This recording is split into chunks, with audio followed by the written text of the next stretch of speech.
Welcome to another episode of The Voices of Boyle. And in this episode, Florence and myself chat with Anna Marie Jehorek. Anna shares her stories of her deep connection to Boyle despite being born and raised in the US. Her family roots reach back to Croghan, and she reflects on her fond memories of visiting Boyle since the 1980s, as well as the friendships and traditions that shaped her affection for the area. It was a result of these visits that Boyle became the backdrop of her two novels, which she'll talk about also in the episode. From travel inspiration and pen pal letters with her granduncle, to Irish dancing championships and her recent foray into podcasting, the conversation with Anna Marie is packed with stories of heritage, creativity, and the enduring magnetism of Boyle. We hope you enjoy the episode.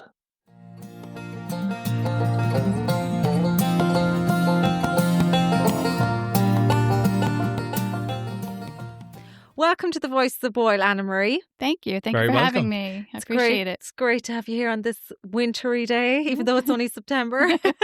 Typical Irish welcome. Absolutely. Exactly. So welcome to the Voice of Boyle. I suppose we'll start off, Anna Marie, by telling us a little bit about you, Okay. where you were born, where you grew up, and your connection to Boyle. Okay. My name is Anna Marie Jehorek. My maiden name was Dunbar. My mother was a Milani. And I was born in Maryland in the Washington, D.C. area. And I grew up there and then moved later on to North Carolina. And that's where I've been since the 90s. But my connection to Boyle is through my mother. Her father was born in Croghan in a little townland called Ena. And I started coming here, I'd say in 1983. My mother and I made the first trip. And we met her uncle, who she had never met in her life.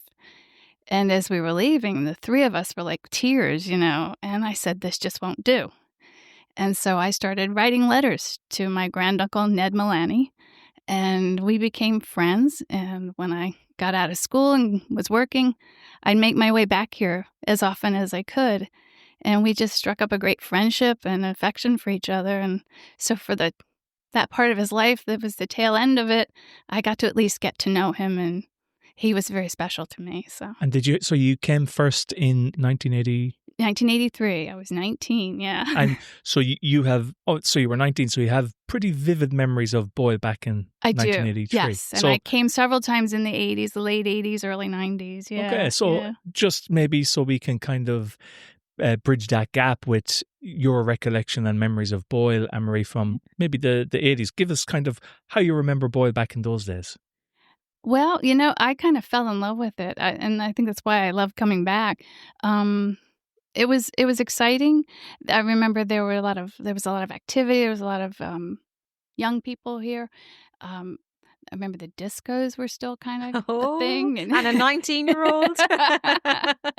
And so there was, and there was. I used to stay a lot with Agnes Harrington, the Harringtons, out at Glencarn House, and so I that was my hub, and I'd get the rental car and just kind of drive all around, and it was just a fun time in Boyle. And when I watched the TV show Moon Boy. Oh, and yes, that was correct. kind of around the 80s, and so it's kind of reminds me of when I used to come here, So. And interestingly enough, for Moon Boy, they didn't have to do too much with the set here in Boyle, because the directors in that thought that Boyle looked very much as if it was still stuck in the 80s, which was kind of interesting as well.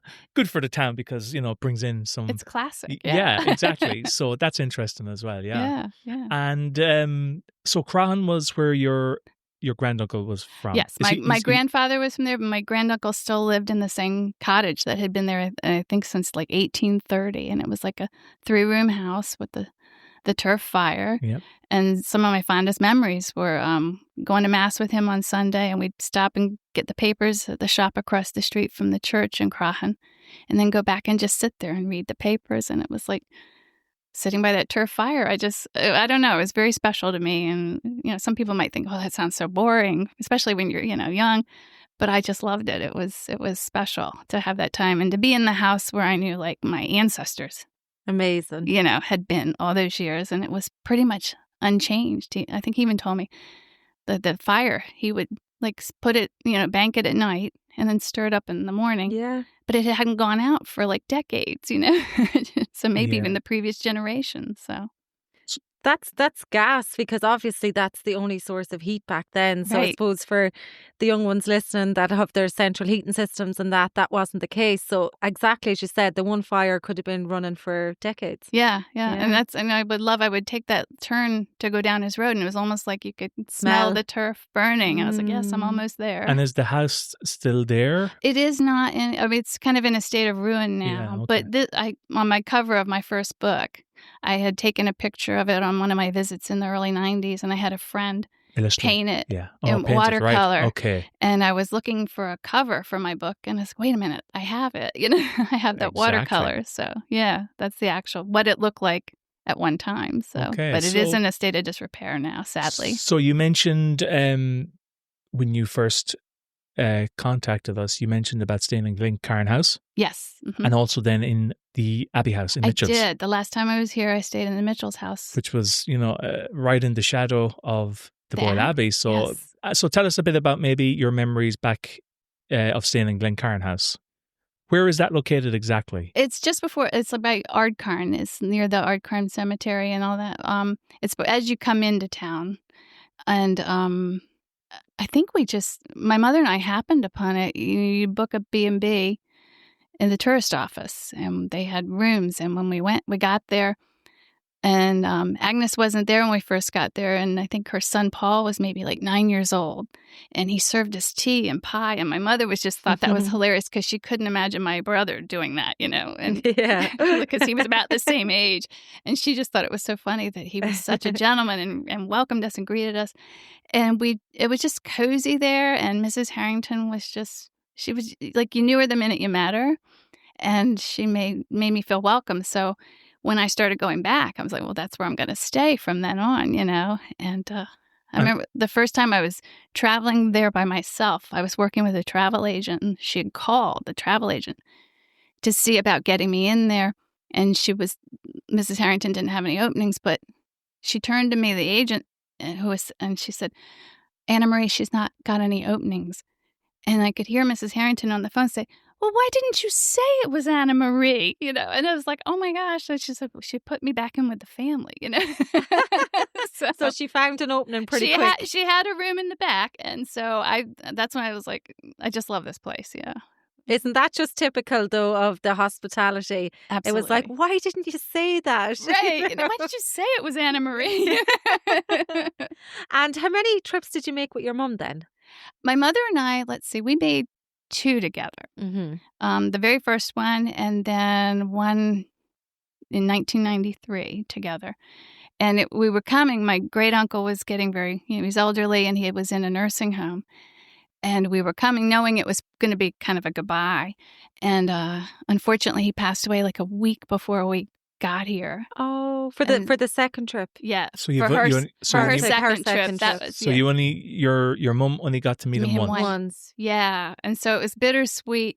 But I said, he spared us that goodbye. Exactly. And so it changed the tone of the trip, but we were still able to, go to see, the cemetery and all that. But and I ran into, there was a man up the road, and he had told him, he knew you were coming.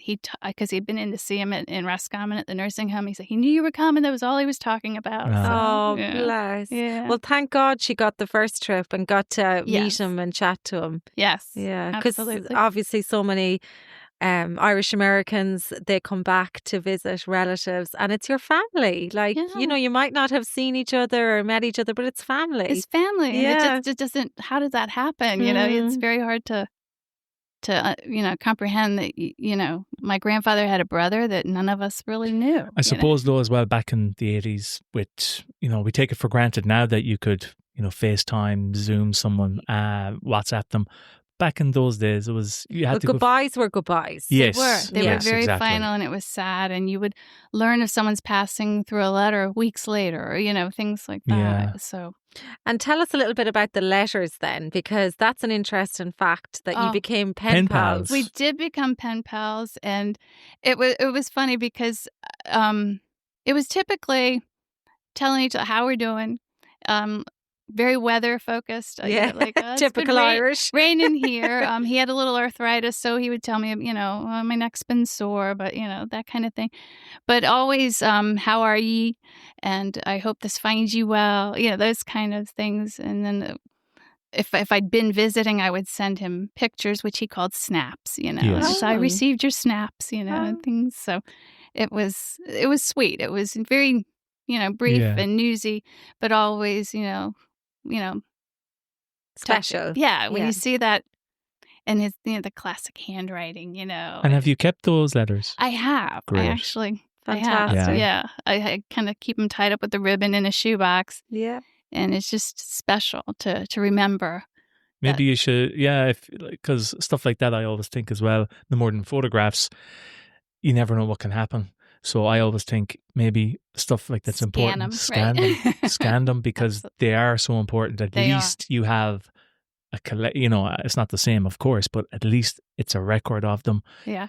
God forbid if anything ever happened, you got mislaid or water damage or something, which has happened to me years and years ago with some photos that, and they're irreplaceable. Absolutely, they are. They really are. But that's nice that you still have them. They're kept. Yeah. And isn't it lovely? Like you'd picture. Obviously, you were 19 at the time. The first you came when you had the connection, and then you're maybe a 21-year-old, 22-year-old student, maybe in North Carolina, writing to this old man in Croghan, who, like, you could visualize them, writing the letter into the envelope, down to the post office, 6 weeks later or whatever it was. Like it's such a unique connection, and through those letters.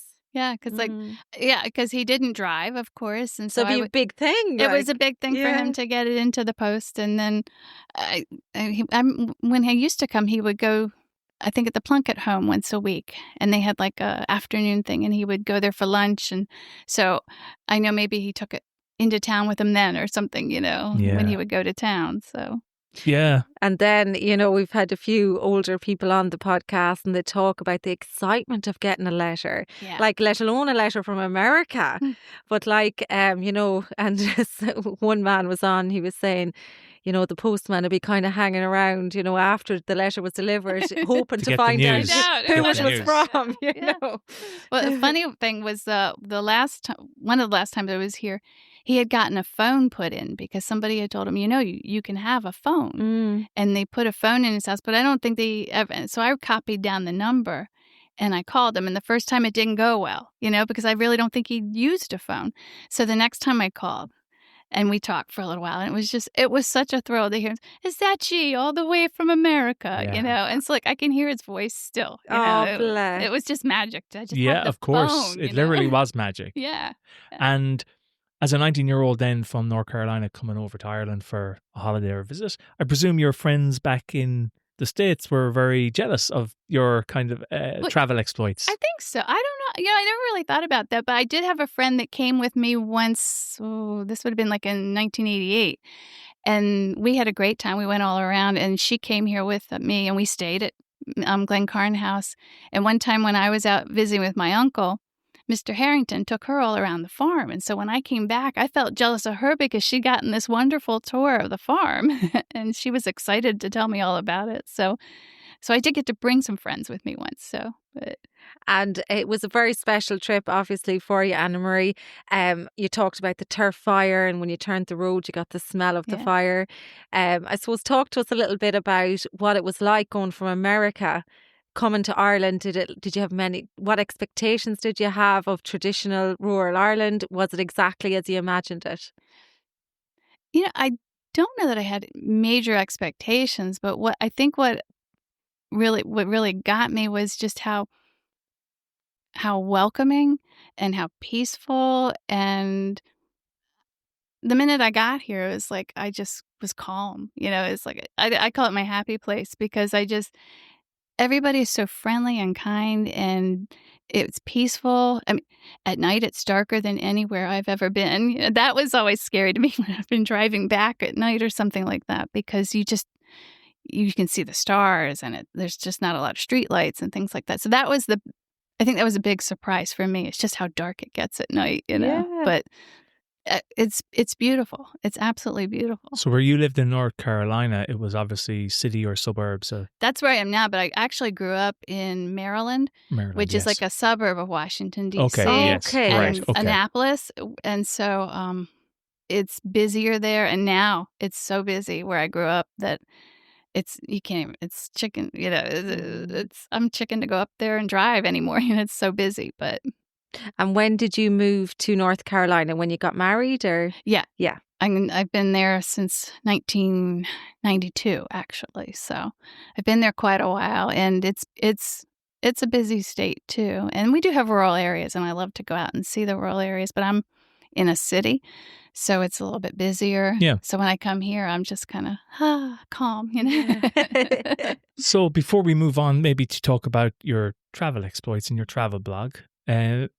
Maybe you've been to Boyle over the years a number of times. Mm. Do you have a favourite memory, Anna Marie, of all your visits in Boyle? Is there one that stands out? Or even Croghan, because Croghan is Boyle, Croghan, really. Boyle, yeah, exactly. Is there a standout moment from all your trips? Oh, there are several. I think going to Lough Key is obviously I made a book about it, but it's I had no idea that was here. And then the first time I came, and I go back every time I'm here because it's just so scenic. And now back in the day, I just wandered around. You went in and park. There wasn't as much there at the time. There was nothing compared to now. Yeah. I climbed up the Boyle and Lough Tower all by myself. I would roam around the tunnels, the Norman tunnels there. And I think that's one of my favorite memories, is just to have something so incredibly beautiful and old and historic here.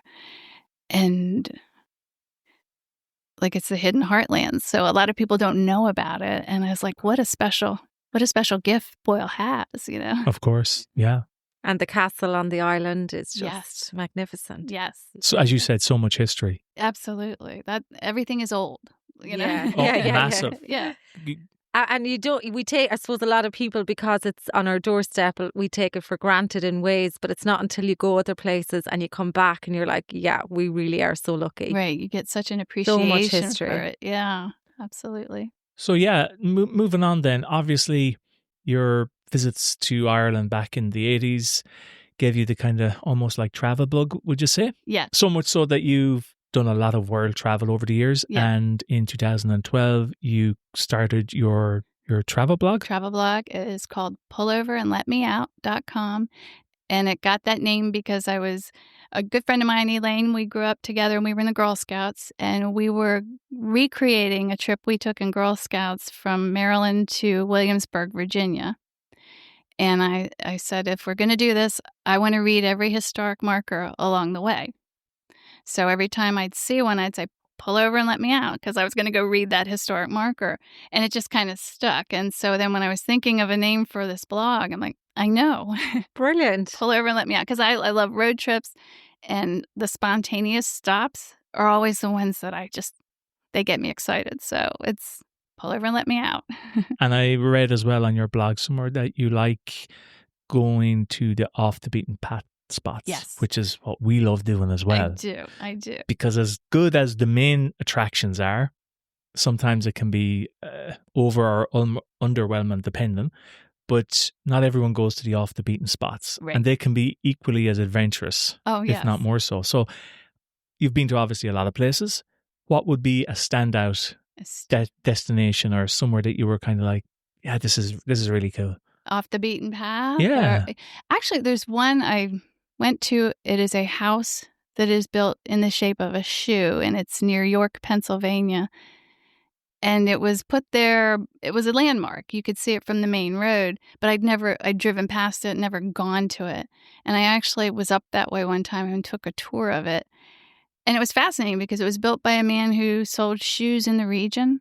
Mm-hmm. And that was all his marketing, and the house was in the shape of a shoe, and the rooms, fit and had everything to do with shoes. And it was just, I just found it so unusual, but fascinating. And it's that one stands out. I don't know why. But And did he actually live in it? Was it his house or was it just a marketing thing? I don't know if it was his house, but he would rent it out and people would like have their honeymoons there. And fantastic. And I think it's now actually an Airbnb. Wow. Yeah. Is there an Irish like story or cartoon about the woman that lived in a shoe or something? The little lady that lived in the shoe had so many kids she didn't know what to do.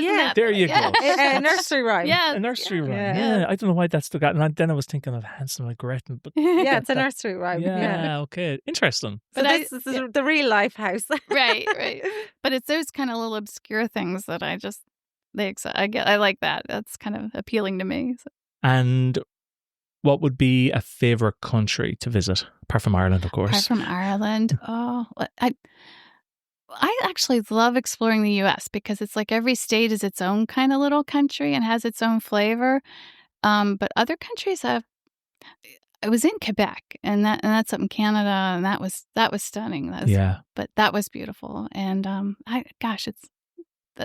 But Ireland is someplace I just kind of keep coming back. It has a draw. It does. You, It's got this pull. And your blog focuses a lot on the States. Yes. Yeah, because as you said, it's a continent in itself, and every state is so different. We love traveling over there whenever if we get a chance. Right. We're going back in March for a little trip. Oh, wonderful! It's the national parks. Yes. Like I know when they released the stats of so many Americans have never left the States, and I'm kind of like, I kind of understand why in a way. Right, and that's because in a lot of ways you don't have to. Just getting across the country is a journey, you know, and I kind of travel is.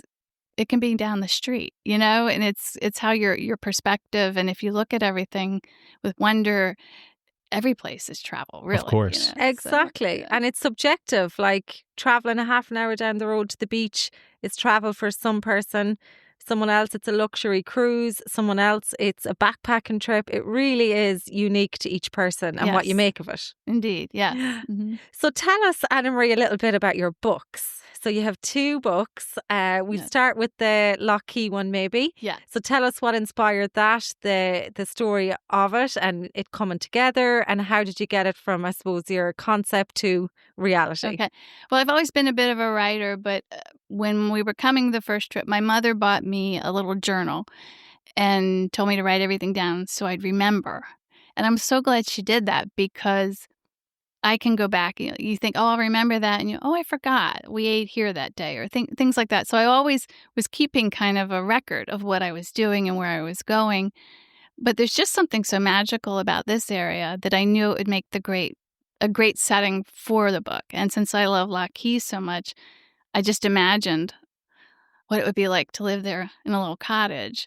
And so that kind of inspired me to create the story of the main character and that house that she stayed in. And the story is it takes part in Lough Key, but also in North Carolina. So it kind of goes back and forth. But that was kind of how it started. And then I just start writing. I get ideas and I see where it takes me. I know some people they've got it all plotted out and where they're going. But it comes to me in phases, and I'll put it down for a little bit, and then all of a sudden I'll get another germ of an idea and have to start writing again. So I knew where I wanted it to be set, and then it just kind of took off from there on its own. So great. And so that you also had a book signing in May 2016 in Unawan. Yes. Tell us about that. That must have been nice as well, coming to Boyle to have a book signing from your childhood days and all that, kind of full circle, if you like. Yeah. So tell us a bit about that. It was actually fascinating because I had just written to them, or I think I emailed that I was going to be in the area, and I've written a book, and I would love to share it with you there at Unawan. And they were like, "Oh, would you like to do a signing?" And I was like, "Yes," Fantastic. So I had a signing, and there were several people that came to it, and they had set me up there, and I had filled my suitcases with as many books as I could without going overweight. And so had brought some books with me, and we had a lovely book signing there and had several people that came that day. And it was exciting because it was something I had not anticipated doing. And it's something I'll always remember, Yeah, because there's a few books about Boyle, whether it's books about the workhouse or Boyle Abbey or Rockingham House. I'm not sure is there that many books that I know of anyway that are fictional based in and around Boyle.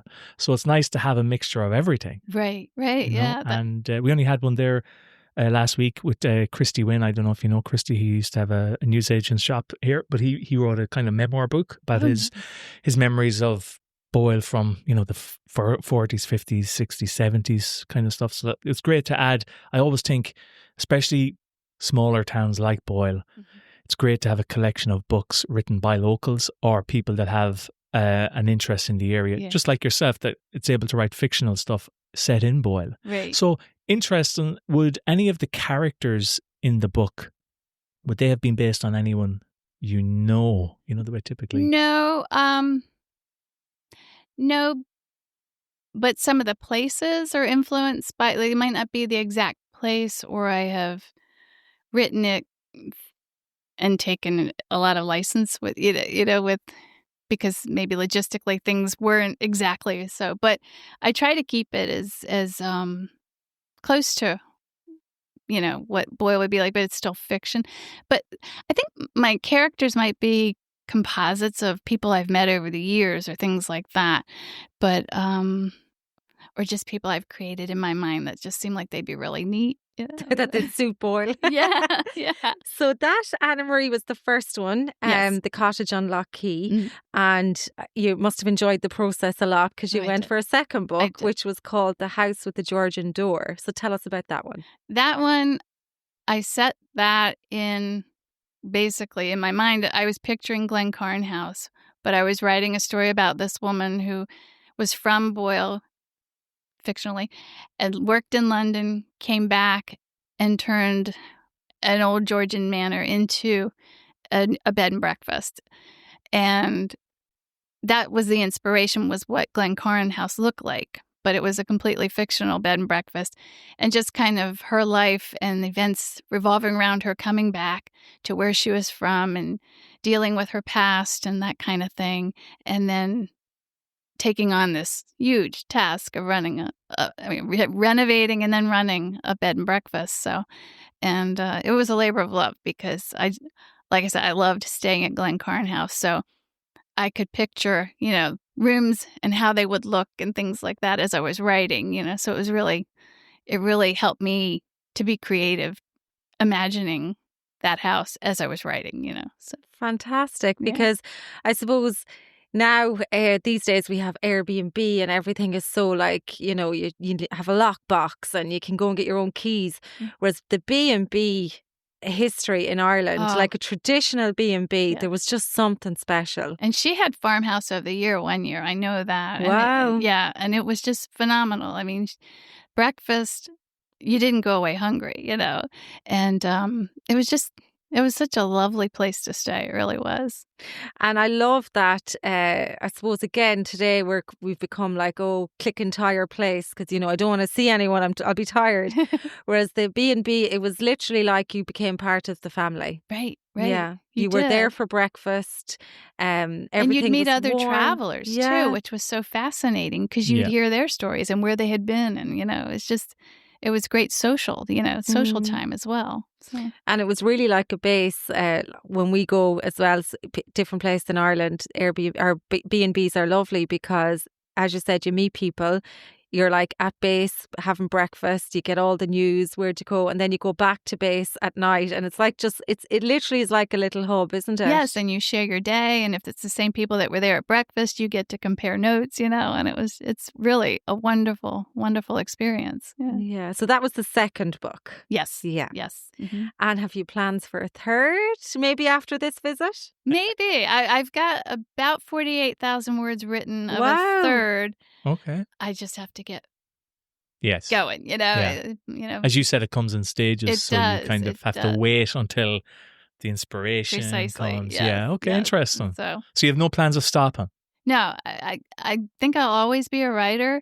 Maybe my stories will change or my subject matter, but I'm happiest when I'm writing. Yeah.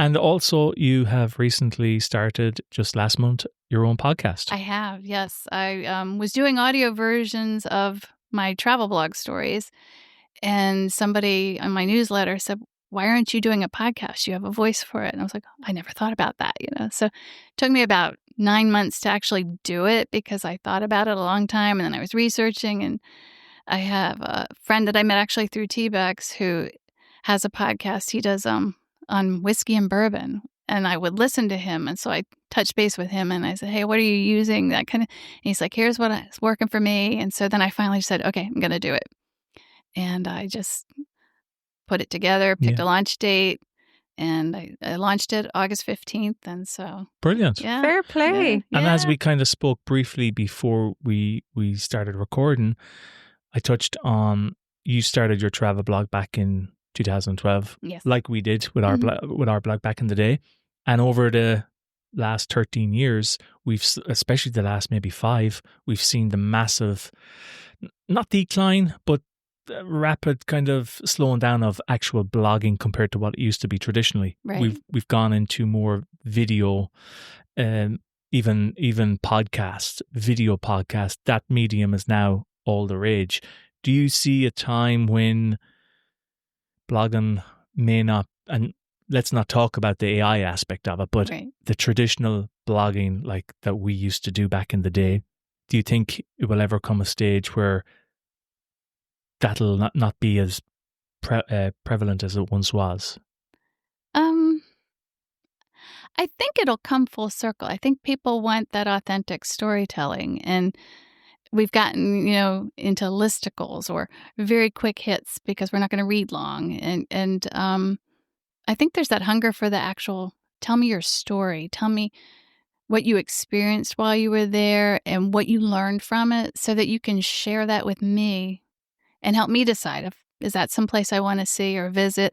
And I think one of the sessions at the conference I was just at, they were talking about the importance of storytelling. And I think in Ireland they call it Shanachie. Yes. The importance of the storytelling throughout history here in Ireland. And people want that because it's the connection. It's the feeling, the emotion and I think that's going to always remain, and people will probably request it more now, And like I 100% agree. we and I think while podcasts as well, video podcasts, they have their own space in that in that area. I do think look, some people love reading. Mm-hmm. Some people love reading but through audio, like you said with your blogs. You started doing maybe the audio versions of them.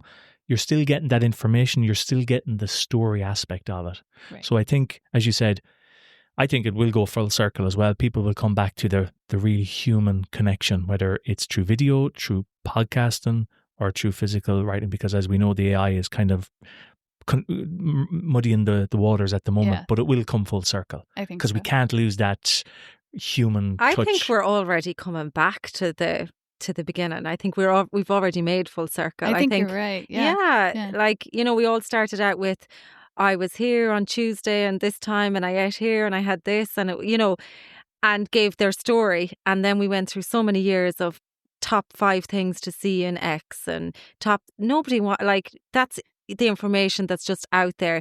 People want to know, as you said, what your experience was like, what you learned from it, how you felt, mistakes maybe to avoid that you made. And I think that's the beauty of it. I think we're already back there. Yeah, I agree. But there's also that aspect of the younger generation that wouldn't have experienced what we're talking about here, about, the real human connection. The young generation that are coming up that know nothing else, only maybe Snapchat, Twitter, TikTok. Mm-hmm. They might be only used to AI content. So that's what I'm saying. Hopefully it gets stopped before they're kind of over-processed with all this. I agree what you're saying. We all agree. But the younger generation don't have that frame of reference like we have. Right. It's like we don't know what it was like not having TV. Our generation was always in the corner. You'd hope just the human aspect I will think, come back. hopefully. Right. That it stops in its tracks. Yes.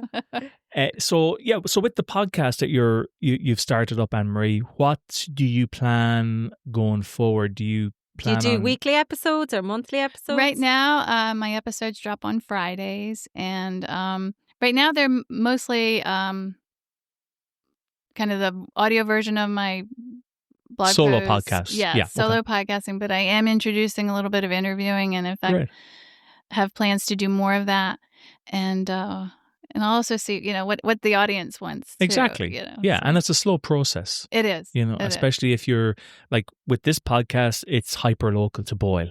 Yeah. Anyone that doesn't have an interest in Boyle, they're not interested in. But with your stuff, you can be found globally or at least nationally because you're trying to give tips and ideas for travel and all that. So it's going to resonate with a lot of people. So yeah. I hope. Yes. Yeah. So you're a busy lady then. You have the podcast, you have the books, you're obviously writing on the blog all the time. Mm-hmm. Traveling when I can, yes. Yeah. Irish dancing, I read something about Irish dancing. I do as well, yes. I am an adult Irish dancer at the Inishcarta School of Irish Dance in Raleigh, North Carolina. And, okay, what did that just have the inspiration from your connection to... No, actually, I've always wanted to Irish dance, and just when I was a kid, there wasn't a dance school near where we lived in Maryland, and I was looking for something to do, and I was actually looking at the time because I thought tap dancing, I used to tap dance as a kid, and I thought tap dancing was good exercise, and I thought, let's see if there's a tap dancing class for adults, and the Inishcarta School of Irish Dance popped up, and I'm like, hold it. So I was like, I had always wanted to try that, and they had beginning adult classes. And so this was 2003, and I've been doing it ever since, and started out learning the basics, learning how to skip. And now in 2023, I was on the ladies 8-hand Cayley that won the North American Championships, dancing Trip to the Cottage, the Cayley dance. So, wow. So it's just an absolute love and joy. And when you're dancing, you're not worried about anything else. The world could be crumbling down around you. But when you're dancing, you're just dancing, It's an escape from it absolutely reality. Is. Yes, it is. And we have such a good, supportive dance community. The group that I dance with, we all get along, and it's fun, and we support each other and cheer each other on. And it's been a wonderful hobby, sport, you name it. It's been fantastic. I'm so glad I discovered it. So. That's fantastic. Yeah. And it still brings your connection to Ireland as well, keeps it. It does. And when I was up at the conference, it just so happened we were in a pub in Donegal, and there was like a trad session going on. And I happened to lean across the table to one of the ladies I was with, and I said, I'm an adult Irish dancer. And she's like, I am too. No way. Yes. And so we got up and did a jig. And it was like, I never thought, I'd be able to do that on this trip, So it was a kind of small world that you'd meet somebody else. And then on top of that, she knew my dance instructor back in Raleigh. So it was just we kept having those little small world moments. But and was that lady living in America as well? She actually lives in Mexico now, but she is an American. So it was just kind of, it was... there's those little synchronicities that happen when you're out traveling and you run into somebody, and it was exciting. So we did a jig in Donegal in a pub. So fantastic. Excellent. Yeah. I used to get a bit of traditional Irish dancing in Ireland. Yeah. That's great. Yeah, that's great. One to add. And this one trip was for the TBEX conference. So tell us about that. Yes, Travel Bloggers Exchange. It's a travel writers conference. And I've been to several in North America, but this was the first one I had attended. This was TBEX Europe. And it was just a wonderful conference. They do wonderful pre-conference tours. And then they have sessions where you can, fine-tune your blogging skills and learn from people who are having success, and that kind of thing. And it's just a real positive thing to... And a great networking event as well. Absolutely, yes. And make a lot of good friends there, too. You meet a lot of people that they're very open to sharing. Here's what's working for me, Sure. And it's just a great community, so... Yeah. And Anna Marie, correct me if I'm wrong, but you do itineraries for people that want to come to visit Ireland. I do, and I help them get started, because a lot of times people, they don't know where they want to begin, or they're being overly ambitious with what they want to do in a finite amount of time, And so I can kind of put together things to help them start their planning, and then put them on the right direction, the right path, and give them resources so that they're not just overwhelmed. Yeah. So yes, but I do kind of help with. I've worked with some fun people that have appreciated having somebody just asking to ask questions, because so much we do on our own now, or if you don't have a travel agent or something like that, but you just want somebody who kind of knows. Exactly. Yeah. So. And that's probably great news for the Northwest here, because obviously a lot of the tourism budget, the advertising budget in Ireland goes to south. So Kerry, Yes. Killarney, all those kind of places. Yes. So I'm sure you do give the Northwest a little plug. I'm all about this part of I'll tell people I'm going to Roscommon, and I have to tell them where it is. I get my nose bent out of shape. It's the best part of Ireland. It's where Lough Key is. Yes. Yeah, that's great, because obviously we have Kilronan here, and we have a lot of the American tours now. They stop off at Kilronan, which is great. Oh, yeah. So we are starting to get out there a little bit on the map. And the Arigna mining experience. Yes. And of course, Boyle Abbey. I mean, Sure. Boyle Abbey is phenomenal. Yes, it's a treasure. It really is. So. And you mentioned at the start, was it Ned Mullaney? Yes, that was my granduncle. Mm-hmm.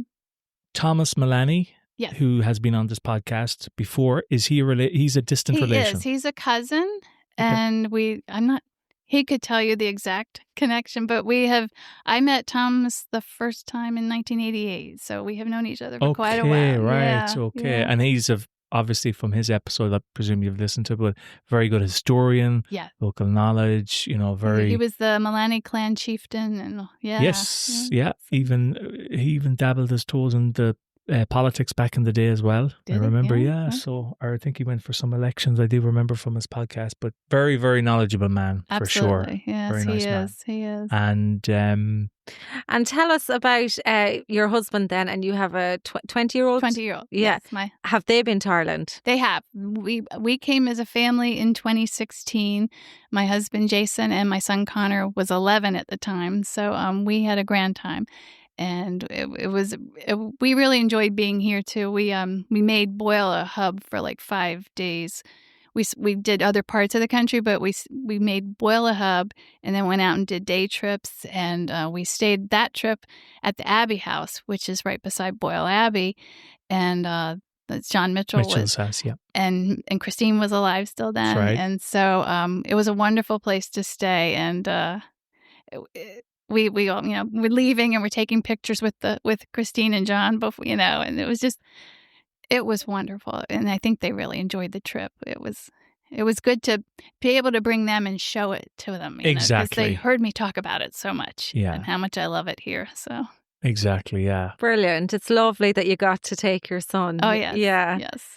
And show him, I suppose, it's hard, it's hard. Well, I suppose it's easier now with the internet, but to visualize these places and these people and even the building itself. And it's great that you got to show it to them in person. Yeah. And just to be able to explore Boyle Abbey and walk there from where you were staying, that was incredible. And it's something so old, from the 1100s. And you've got the oldest stone bridge in Ireland. Yes. Right outside. There. Right outside. So, I mean, there's, as you said before, there's so much history. And then you have Boyle River, that's literally out the back of, it is out the back. It's such a beautiful place. Yes. And it's recently been sold, I think.